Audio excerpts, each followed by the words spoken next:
উপলব্ধি। এদিন এজনী কণমানিয়ে মোক প্ৰশ্ন কৰিলে, অ' বা তুমি কেতিয়া ডাঙৰ হ'লা?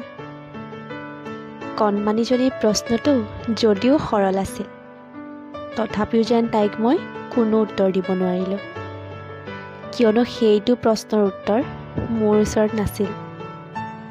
মনে মনে ভাবিবলৈ আৰম্ভ কৰিলোঁ কিছু কথা। হয়তো মই সেইদিনা ডাঙৰ হ'লোঁ, যিদিনা হোষ্টেলত মা দেউতাৰ অবিহনে কটাইছিলোঁ মোৰ প্ৰথমটো নিশা। হয়তো মই তেতিয়াই ডাঙৰ হ'লোঁ, যিদিনা মাৰ মুখখন নেদেখাকৈ আৰম্ভ কৰিলোঁ মোৰ কলেজীয়া জীৱনৰ নতুন অধ্যায়।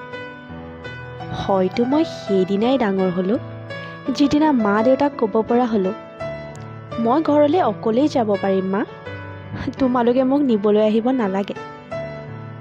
হয়তো মই তেতিয়াই ডাঙৰ হ'লোঁ, যেতিয়া হোষ্টেলত নিজৰ সকলো দায়িত্ব নিজে ল'বলৈ আৰম্ভ কৰিলোঁ।